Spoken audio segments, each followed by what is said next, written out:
All right, so why is it that some Christians may come off as self-righteous when they're sharing their hope in Christ, even if they don't mean to? And I will also share one approach that perhaps might help you in clarifying your message. That video will come in right up. Let's go.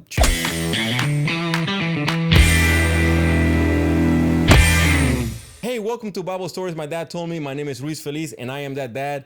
In this channel, what you will find is Bible verses and principles that I share with my daughters, Marilyn and Sophia, so that way they can grow closer to God. So if you're not my daughters, Marilyn and Sophia, you're welcome here as well. So if you find value in hearing loving advice from a dad using biblical principles, please consider subscribing and hitting the notification bell so that we can get notified of my weekly videos. All right, so let's get right into it. Let's waste no time. So at the beginning, I asked a question.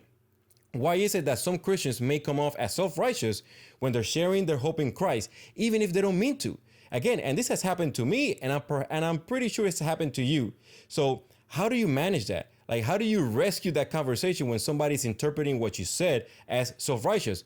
And now, disclaimer, there are some Christians out there that are extremely self-righteous, and that's a whole nother story, a whole nother video. But like, if you really don't mean to, right, to be self-righteous, like, what can you do in order to kind of rescue that conversation when somebody has interpreted a word or something you said as coming off as self-righteous? I'll give you an example from something that happened to me recently. This is what I said. And again, sometimes you might not have the luxury of going back into the conversation and see exactly what you said, right? I was luckily enough that it was a written conversation and I was able to revisit what I said. And I was like, okay, what did I say? And then I spotted what was the word that was interpreted. I don't think it was accurately interpreted, but still, that's what happened. And this is what I said. Let me pull up my notes. So I said, the life of Jesus explains with great accuracy what it means to be human better than any theology out there. And when I looked at it, I was like, yeah, man, the moment I said better, like that's what, this person's, grab a hold of to feel, right? She probably felt that, hey, when I said this, it implied that I am making myself better than anybody else. And I was not speaking about myself. I was speaking about theology, which again, a lot of people, unfortunately, they have the idea that when you feel an idea is better than other, it means that a human being is better than other. And that's completely inaccurate. That doesn't connect. But unfortunately, it happens to a lot of us. So what did I do? What did I do to rescue this conversation so that way, my true intentions of the conversation, come to life? So I actually took the approach of Paul. In 2 Corinthians verses 9 to 10, this is what he says. He says, so now I am glad to boast about my weakness so that the power of Christ can work through me. That is why I take pleasure in my weaknesses and in the insults, hardships, persecutions, and troubles that I suffer for Christ. For when I am weak, I am strong. And now again, this is not a tactic. This is actually something that should be, if you believe in Christ, if you put your trust in Jesus, that should be actually the truth, right? So hopefully as you listen to this is not for you to manipulate people. This is, hopefully the truth. Now, the truth for me is that I need God to guide me through life.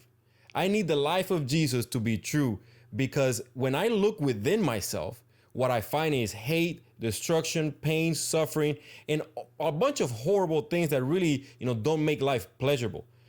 So if it wasn't because of Jesus, I would be either dead or locked up or in a loony bin. That's where I would be. So like Jesus helps me make sense of life.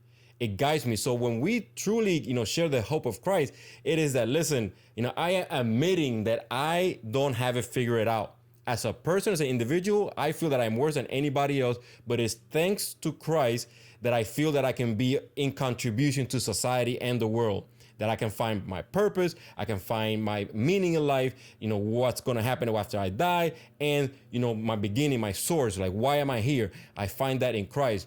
So that posture, it is one of humbleness. Like when somebody doesn't, believe or doesn't have not put their trust in Christ, like I feel, hey, listen, I am like way worse than you are. Me. That's how I see it.